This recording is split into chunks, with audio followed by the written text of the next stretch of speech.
Once around the park, James, and don't spare the horses.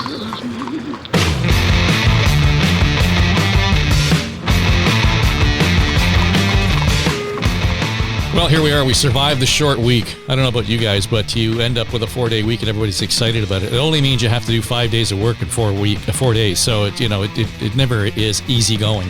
But I hope you all enjoyed your Victoria Day weekend. Keith Leslie, John Wright here. I'm Dave Trafford. It's the Ontario Politics Podcast on the Ledge. And just so you know, we do record this over video and on our computers, and I want to make sure everybody in the audience knows that we take appropriate measures to make sure that there are pee breaks. We don't do it during the course of the meeting. Yeah, seriously. Anyway, we can get off on a tangent on that one. But you know what? We're going to hear more and more and more about this. And, you guys, we've been talking about this now for weeks. Back to school, not back to school. Am I listening to the science table? Am I not listening to the science table? Keith, this is just head spinning to the point where, heard this morning, Deb Hutton, former advisor to Ernie Eves and to Premier Harris here in the province of Ontario, saying she is disappointed by what's going on in no uncertain terms. Just with the inability of Doug Ford to make a decision on this, considering that public health has said it's acceptable. It's okay for us to be sending our kids back to school. Well, he's going out, seeking consensus on an issue in which he knows there is no consensus to be had. What's needed here is leadership, not more dithering. And quite frankly, it's pretty late in the day to start consulting, even with a basically 36-hour deadline. I guess I have to report back by 5 p.m. Friday. He already knows all the positions on all these people, as you mentioned. The science table has said, here's what we think. The sooner we get back to schools, the better. But it will lead to an increase in, 4,000 to 8,000 more cases. That's something the government has to consider. So I think the Premier is smart in that he's showing everyone with a very clear, straightforward letter the issues that he and everyone is wrangling with. But he's also covering his own butt by showing, there is no consensus to be had here. And I think the language he's using does suggest very strongly that the decision has been made by the government and that it's see you in September. And I think that's, again, the decision that should have been announced a few weeks ago so that parents could plan and get themselves ready for this. I know there are an awful lot of groups that feel, parents in particular, that feel that kids need to get back just to socialize, if nothing else, for their mental health, for their freedom, just to be kids again. Well, that may be happening over the summer, hopefully in parks, but I don't think it's going to be happening in schools. The government, though, really, it's just setting themselves up to cover their own butts. They didn't spend the time when they could have to change the HVAC in all the schools to get it better, so that they would then help get the teachers on side. And so they're asking us the basic question, should the teachers be fully vaccinated? Should they have one vaccine? Are there risks to... These are all questions that the government, is way late in the day to actually be consulting on. The decision has already been made. I'm not sure what it is, but the language they use seems to suggest that schools will not be reopening until the fall. Yeah, well, the whole idea, and we have worn this phrase out, John Wright, is that there is no plan. And I hear the comms guy from the Toronto District School Board, Ryan Bird, being asked questions over and over again, and Ryan saying, we don't know anything. We have no indication of when they're going to be coming back, if they're coming back. So right now, the school boards are all kind of in limbo. So to suggest that all of a sudden, okay, maybe he makes the decision on Wednesday of next week, they're going to be back on Monday. The school boards are left scrambling because they're not prepared for all of this. Yeah, I'm not sure what the strategy here is. I'm looking forward to the weekend and reading in some column, what's going on behind the scenes, because two things have happened here. Number one, he sent out a letter that says to whom it may concern. It's not really looking for consultation. It's just a blast out, hoping that you're going to get back a response that's either favorable or negative, depending upon your political persuasion. And we know that the teachers have said from day one, we don't want to go back to the classrooms unless everybody has a vaccination. And we're frontline workers. There's also tests that could be done at the door, for all the kids who are going in, yada, yada, yada. So I'm not really sure that you're going to get a positive spin back from the unions on this, which I'm not sure where it leaves the government. But the reality is that, as you rightly point out, we've talked about this stuff so often, months in advance. It's almost like, hey, you got 24 hours to make up your mind on something that we could have decided about weeks ago. Secondly, the whole issue of the science table. I embrace the science table. Well, David Williams said, according to him and other, well, let's lay it on his shoulders. He said it's safe to open. So, you're either going to take it or you're not. On the other hand, I personally blame David Williams for screwing up the AstraZeneca shot, number 2. I don't know whether the health minister made the ultimate call on this sort of stuff, but there's another bonehead move where we're looking at potentially 50,000 doses of this stuff being poured down the sewer because it's not going to get to the pharmacies in time. And even anecdotally and personally in my neighborhood, it's a complete shit show. Like, it's just a ridiculous nonsense where pharmacies are being called, hour after hour. Have you got the shot? Have you got the shot? Have you got the shot? And they're trying to do it for somebody else. So I think both of these issues, a little out of sequence to our discussion, are reflective of the government's decision-making process around this. It's always kind of like tone-deaf, last minute, and it's not thought out when, in fact, this could have been thought out weeks ago with respect to both the schools and what they were going to have to do with AstraZeneca. So I don't know. On one side, you're listening to David Williams. On the other side, you're ignoring him. I don't know where it gets you any further on this, except a lot of people are going to be very upset when you make the call. Well, if they have to flush those doses, Keith, this rises to the level of negligence that we had in the long-term care facilities. And because, again, 2.5 weeks ago, David Williams told us we are pausing the use of AstraZeneca for first doses because we have a concern about the clots.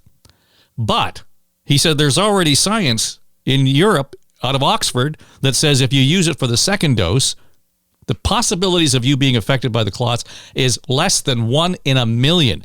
So we're pretty confident, and I'm paraphrasing, that this will be safe for a second dose. Well, we've been sitting on this supply now for 2.5 weeks, and we're prepared to throw it all away. It's ticking. I cannot believe that people aren't more upset about this. Well, it's Hunger Games Part 2, isn't it? You have to ump the ante a little bit here. So we've got, Mockingjay, that was called, and it seems to be, almost mocking that we're going to throw out AstraZeneca shots that expire Monday when there are millennials and boomers who are literally, willing to give the shots to themselves. Just give us the doses and they go, I'll take it. Everyone literally who's had the first dose. I haven't heard anyone say they won't take the second. Even some who had some side effects that knocked them back for a day or two. They don't care. They know it's working. They want to get that. If these shots expire and are thrown out, that will never be forgotten by anyone. Certainly not unless, I guess it'll be just over 12 months' time when we go to the polls. This will be a key part of the election next year. And people who have that first AstraZeneca shot, those of us that were told, get the best shot, get the first shot that's available, that's the best shot. And we followed that advice, and we happily followed that advice. And now we're going to watch shots expire because of piss poor government planning. Because this is just watching everything in Ontario, watching these mass lineups, these pop-up clinics, watching the news feeds say, here's where we got one today, here's where we got one there, don't go there, watching people show up demanding second doses that they're not available at that clinic and then harassing the staff because they want their second dose, any second dose. Why? This is all of the government's fault. This should have been so easily laid out as it was in Nova Scotia and in other provinces where you logged onto a website, one portal. It gave everyone your selection of appointment times. You picked your appointment time. It then scheduled right away another one for 4 months hence. Hopefully we'll get to shorten that time period, but as of yet, they haven't jumped on that. But the AstraZeneca doses in Nova Scotia don't expire until the end of June. These ones that expire at the beginning of June in Ontario, if they are wasted, that will be a huge, huge political misstep. I don't know what else to call it. And I get it that they're saying that they have quality control checks. I mean, it's not like chicken where you kind of have it in the fridge a little beyond the time and you kind of, those days when you take it out of the fridge and you look at it and said it should have been eaten on May the 21st and you smell it through the plastic. You just give it a sniff if it's okay. It's right. Fine. And you kind of go, but then you kind of go, yeah, but it's chicken. The reality is that they're doing the test on all of this stuff to make sure. I guess, look, my hand is up. I was on March the 16th. I was one of the early birds because I qualified by age to get it. So there is some advantage there. I got to tell you that if Rexall Drugs sent me a note today saying I could come in on the weekend and get the shot, I might be a little hesitant. I mean, I am right up against that. What's the difference between a deadline of Monday when it expires and Tuesday getting it? Honestly, what's the difference between Sunday and Tuesday? I don't know. But I think that my own process this week and through friends of mine who are of the same age, in fact, even one of them next door who's actually got his shot before I have, and yet he was days after I got my first shot, to put the pharmacies through this. I mean, honestly, people are just calling the pharmacy, showing up, lineups before they even open in the morning so that people can go in and make sure that they get it, and there's nothing there. It's preposterous. So I'll just leave you with this thought. The greatest cohort of people who actually go out and vote in every single election and who are most likely to vote conservative are those age 65 plus. So here we have the people most vulnerable being treated this way, and it's really I agree with you entirely. It's going to be one of those markers, Dave, that comes back to haunt them, regardless of how this turns out. The anxiety and everything else they're going through is just ridiculous. So that speaks volumes to me, because you are all going to be the one guy that says a week is a lifetime in the politics in terms of how things change, and we're a year out, so campaigns matter. If you think that this is going to be sticky, then I think the government's in real trouble. I think it is sticky because I call it kind of a lawn dart, right? I mean, you kind of heave it out there and you're going to see whether it gets close to the circle or not. The reality is that if, much to Keith's point, if 50,000 of these doses are flushed down the toilet and don't get into arms, those are people who could have had it, who won't have it, have had the anxiety of trying to get a hold of somebody, who have been on Twitter looking for vax hunters, have gone through this and throw up their hands and say, are you kidding me? They can't even get this right. I think this is something that's going to stick. I agree with you entirely, Keith.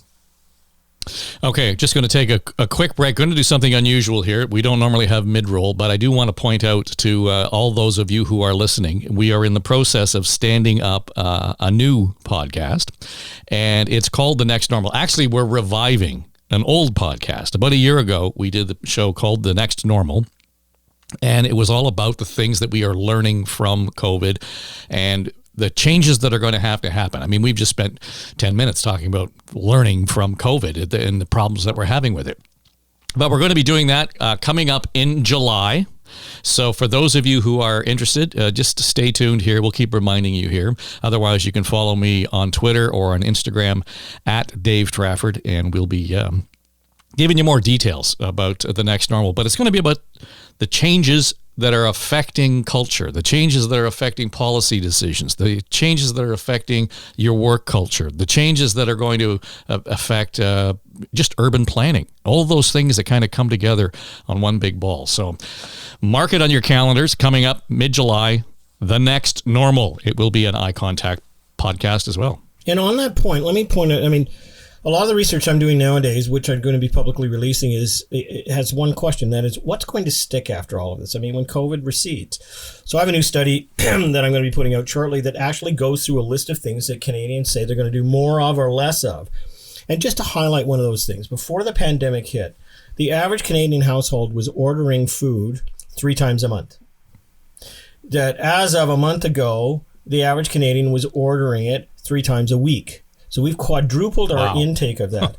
And of that group who are constantly doing this, 24% and more millennials than the general public say that they're going to continue doing it right afterwards. And there's a lot of people who basically say, look, it's now got to the stage where I've got my own menu picked out, I can have it ordered, and I pay about the same amount as I would to go to the grocery store to get that, but it's all made. I get it here and I just put it in the recycling bin. Look at all the recycling bins on the street. Like, they're overflowing every week because of all of this sort of stuff to come in. But you're absolutely right, Dave. There's going to be stuff which people are going to be either doing more or less of, washing their hands more, going on cruises less. And everywhere in between that, there's a lot of changes to our lifestyle that people are going to be very interested in hearing about, because it's going to affect entire lives and entire industries. So good on you. It's going to be a great series. Well, one of the things that, we touched on a little earlier, about two months ago, I guess, was the whole idea that this is going to be a slow, phased in reopening, Keith. But one of the things that they were really looking at seriously is, how do we take advantage of being a tourist in your own province, a tourist in your own town? That tourism is going to be such an important part of standing this economy back up, because it affects the restaurants and the service industries and all that kind of stuff. Live events, concerts, right? And we had reached out to Tim Hudak, who was, touched to be the guy who was going to kind of have the plan, and it would be a short-term plan to be able to say, here's how we need to do this to make sure that we have this sort of spark in the industry. Interesting to me that his report was supposed to come out in April. Here we are at the end of May, just kind of quietly under the radar. I sent him a note this week just to see if we had missed something. He said, no, it's in the works and it's coming. Clearly, they want the phased openings to kind of have some traction before they can say, here's what to me anyway, here's what the plan is around tourism. That is going to be a linchpin in any recovery and any maybe optimism this summer, Keith. Well, how do they encourage people to get out and spend more money locally or within their local tourist region? I mean, once you can start going around the province a little bit, it's pretty simple. It's straight up tax credits for when you spend locally, whether it's in a restaurant or going to a concert or whatever it is that you can support as each thing comes open, because each industry, each sector needs some help. So they don't just need, financial help from the government. So do the patrons. So do the people that want to go out and enjoy these things. So it seems pretty straightforward. I know the government is looking at some of these initiatives. The tourism minister, Lisa MacLeod, has got some options apparently to come forward. The NDP put forward a broader option, I think, of making it apply not just to what would be considered tourist things, but to local businesses, essentially. Give you a tax rate if you go out and support your local business and get out outside of the house and start buying some stuff. Don't do it. As John said, how many more people, I read John's survey last night, how many more people are going to be reluctant to dine in when they can just do the takeout. They prefer the takeout. They want to take it home. I mean, the habits are going to be, we're going to take out more, perhaps. We're going to continue to do more dining out, but are we going to do as much dining in the actual restaurant? And as we know, the dining out costs the restaurants 30% of their profit right off the top. So it's not a viable option for them in the long term if 25 to 50% of their customers decide they're not going to really sit in that restaurant anymore. They're only going to do takeout or delivery. So we need a tourism plan. And as you said, Dave, if we see that once we can come to, if the plan is to start reopening by July and the numbers are down, Dr. Williams now says he wants to see 500 to 600 cases a day on average consistently before we start the reopening. Well, I guess then it makes it premature to talk about HUDAC's reopening plan as well for tourism. So have it ready to go with the reopening. If we're going to reopen in July, here's some events that are going to hope and actually happen in July. I saw a poster the other day for Oshawa Palooza. Yeah, I saw that. And I think it's in October or November. It's a hopeful sign. There are people that will be willing to go to these things, and it's being held in the parking lot at the GM factory, the GM plant. Great idea. So these sorts of things need support, and not just direct support for the producers, as I say, but some sort of tax incentive to help people get out and just convince them, I really do want to go see some live music. And it's outdoors. We'll be good. I think there's a lot of ideas there, but it has to be rolled in conjunction with the reopening phase. But as you say, Dave, if they can do that at once and put some hope and smiles on people's faces, I do want to get out and do that. I want to go to a beach in another community. I want to go visit a lake. I want to get on a boat. I want to water ski, whatever it is. Give people some hope. But that right now, we're at twice the case count as average that I see in Ontario, that from what Dr. Williams is looking for. So it even seems optimistic to be talking about mid-June to start the first phase of things. Well, I'm nearly feral as far as my hair is concerned. I'm just dying to get to the barber. And then the last time I was there, I talked to him and I said, so how has business been since you got to reopen? He says, all the women have come back to the shop. About half of the men have not. And there's such a significant chunk of his revenue. So you talk about those small things around the edges, But back to the tourism part, John, I mean, there's all this, I guess, Ontario Place sort of front and center this week in terms of what are we going to do with that parcel of land? Well, so here's my confession, that I actually was a Boy Scout. And that there was a call back in those early days when I wore the neckerchief to go to the CNE and push wheelchairs. And I volunteered for that. And then there was this call out for this new place called Ontario Place. And they said, we're going to have a Scout Service Corps pushing wheelchairs there. And if you want to volunteer, you can do that. So I spent 3 years at Ontario Place. I was actually there on opening day at East Gate. And we had, at Ontario Place, we had the forward seaman's mess in the Haida, the boat, the ship that was there. That's where our office was. And I ended up doing 3 years there. It was absolutely great. I took a year off, worked at the Markham Parks and Recreation. And then the following year, I was just about to accept the position there when I got a phone call and they said, hey, we remember you from pushing wheelchairs, but we have a uniform down here, and if you can fit into the uniform, you can have the job as a host. So I spent the next 5 summers and winters working at Ontario Place. So all in all, I spent 8 years walking that place. And in fact, I was on YouTube not too long ago when B.B. King was playing. My kids were sitting in the room, and I stopped it at the end when B.B. King is walking off the stage back in 1976, I think it was, and there I am standing right beside him as he's walking off the curtain. So great memories, great stuff. What ruined Ontario Place was the deal that the NDP did that brought in the Budweiser stage. Finished it, killed it. Then they dismantled the Forum, which was the gem of the whole place. It made going down to Ontario Place and staying there for whatever it was, $10 to see all these great Al Fitzgerald, all these great people. Oh, it was less than that. It wasn't $10 because I was going almost every other night to see bands at the Forum. Well, you're just rich. I mean, I think the Jazz Festival was $10 for the 3 days. Yeah, and you just went in and out and in and out and in. Oh, I loved it. My memories. Go ahead, John. Well, no, and I'm just saying, what's really cool for me is if you can actually find a list of who played during the summer, it goes back and it jogs your memory. And oh my God, I went to dinner with Chuck Mangione and Papa Mangione. Like I took them over to the restaurant. We sat down. So all of that sort of stuff. So it is with the greatest disappointment that we get these commissions and we get structures that are going to look at, let's put condos. No, we're not going to do that. We're going to consult. No, we're not. And there's rumblings now that the Minister of Tourism maybe has something to announce. And it's just, I don't know. We've got people now who are saying we should just sell it to who? I don't know. But the reality is it still can be a really great people's park. The problem is the Budweiser stage more than anything else because people just go to the show and then they leave.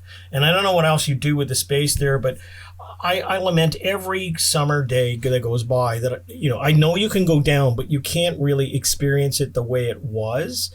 And it was like a mini expo on the waterfront. So I hope they do something, well with it, but it's been 50 years since its doors opened and millions of people remember it for all the great things that it was. And it just seems so unfortunate that it's just sitting there basically doing nothing. It really is a crime. Well, Keith, we're back to dithering. I mean, really, that's just another example. Oh, is it ever? I mean, this the Liberals closed this in 2012. I think it was actually Dalton McGuinty, so 2 premiers ago, closed this thing. And other than the parking lot being open for a few events, it's pathetically sad that we're closing in on 10 years now. And as John said, consulting, dithering, non-action. The Canadian Taxpayers Federation has gotten hold of some documents. They FOI'd them and found out that for the last 2 years, it's cost nearly $10 million just to manage the closed Ontario Place. And so, that then brings it right back to what John was saying. Well, let's sell it and build condos. Well, no, there's enough condos. Remember, we were promised there wouldn't be a wall of condos on the waterfront? Well, that's the last space where there isn't a wall of condos on the waterfront. So let's keep it that way. I think the recreation of the Forum, if someone could get around to that idea, I don't know if entertainment can be built that way anymore. The models for the whole business have changed. But I remember, too, such fond memories of Ontario Place and the Forum, and particularly for me, the jazz festivals where we could stay there for next to nothing and go in and out all day. And I saw artists that I never would have paid to see, but then I later paid to see because I discovered how great they were at Ontario Place. And I think everyone has wonderful memories. I know my niece who's in her 30s now, she was so shocked to meet Polkaroo in person at Ontario Place, and it was ashamed, and then got the hug. Families have those memories for generations, and the places, John, it's just a commercial venue. You go to the concert at the Budweiser stage and you leave, and even it has a terrible atmosphere, I've always found. So where are we now? We need some clear action, and it should have been thought out by now. Hopefully, Tourism Minister Lisa MacLeod has something on her desk that says, here, it is a proposal. We're going to develop this, develop that, a waterfront walkway, pathway into a new entertainment center, whatever. Maybe a family-themed water park, but to leave it as something that's going to eventually turn over to the developers would be just so completely wrong. And the last thing we need there is a casino or a Ferris wheel.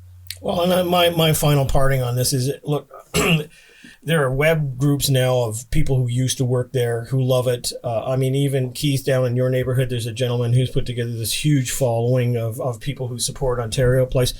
When I saw the appointment of Mark Saunders, a former Toronto police chief, to this consulting body for Ontario Place, appointed, I think, what is it, $86,000 a year or something like that, or maybe more. It's kind of like, what is going on, man? I mean, we had Patty Starr there, we had Len Casey there, we had, scandals galore that went through that place, but still it survived. And it survived because of local people who made it for what it was. So I'm a bit sad that the local people haven't got more involved in what it should be, as opposed to leaving it up to others who either were appointed or just brought in to determine it on their behalf. Just a smaller note on sort of being a tourist in your own province. And I get why they're doing it on the surface, but, the news this week that the folks in Prince Edward County have decided that they don't want any of us outsiders hanging around their beaches or parking illegally to go visit. Last year it was $35 if you parked illegally. This year it'll be up to $400. Wellington Beach will only allow 350 people on their beach. It's run by the Rotarians, and they're going to charge you $10 a head. Keith, I get it. You're trying to control a crowd and you don't have the resources perhaps in the county, but at the same time I think there's also this, it's not, people will sort of accuse them of being elitists. I think that's wrong, but what I think is going to happen is the backlash is going to be, okay, if I'm not going to go and spend my money in the county, I might go and spend it down in Niagara or somewhere else, another region in southern or central Ontario. And that creates, we're back to creating post-COVID habits. If you kind of get them out of the habit, I'm not going to go to the county. And sooner or later, they're going to be begging you to come to the county. Well, think for how many tourists they've just created who have never been there. They've just created a really bad first impression. Yeah. As you say, whether it's elitist or just trying to protect their own outsiders, stay away. Well, if I'm forced to stay away this summer, maybe I'll be just staying away forever. And I'll go to other nearby areas. I'll go to Niagara. There's lots of tourism areas to go. It's a beautiful part of the province, absolutely. But this is the kind of dilemma I think a lot of communities are wrestling with. How do we control the outsiders at this point when we really are kind of afraid of people that aren't from the community? That's what it comes down to, this is fear. And again, I lay a lot of this back at the foot of the provincial government, the fear and the confusion, the anxiety around all of this. This is what we're seeing. It's a fear of others at this point, and it's kind of sad, but it's where we are in this pandemic. And until everyone has at least one shot of vaccine, I think, and we know that the percentage is up, to 85 or 90%, I think we're going to see perhaps even more of this in other communities. I have a difficult time criticizing people for doing this. I know what they're trying to achieve, but I think, again, as I say, it's creating either a bad first impression or a lasting, lingering bad impression for people who have been there before and did want to return. Yeah, but John, I know there are communities that rely on the summer tourist. Cottage country, small communities, small retailers. They're open in places like Bridgenorth, Ontario, and they are only relying to their year depends on all of the folks who end up in the Kawarthas over the summer. That's how they make their living. So to say don't come is killing those small businesses. Yeah, I suppose, and I don't look. I don't live in a community like that, so I don't know what the inbound is like. But I would think that, like, even when I look through all the polling stuff, the pent up demand for things, of people just getting out and doing something. We have 47% of people who've actually saved money during the pandemic, have more in the bank. We have people, in fact, who have canceled weddings so they can use the money they get so that they could put it for a down payment on a house. I mean, there's so many things that have changed that I suspect if you were on the inbound portion of that of that area, you would see a horde of people in your out your front window. You would see tens of thousands of people who on any given weekend might just jump in the car and say, we're going for a drive. We're going out here and we're going to sit on a patio and we're going to do that. So there's lineups. And then what happens, of course, is what happens when dusk comes in. You get people who have had a little too much to drink or even just want to do some things on the beach when they're not allowed to do that. I think, again, part of this is just the whole issue of stage managing where we're going from here. It's not like Alberta, where Jason Kenney kind of throws the doors open and says, we will have the Stampede on this date. That was like whiplash to me because it was only like 2 weeks ago where it's kind of like, we're all, everybody stay home. So I think, again, part of this is to set the tone. part of this is to, in the political dynamic, and maybe it's not the premier, maybe it's somebody else, it's to sort of say, look, folks, we're going to have to walk before we run. We're going to have to make sure that we are prepared to reopen steadily over time. And there are going to be penalties if you abuse that.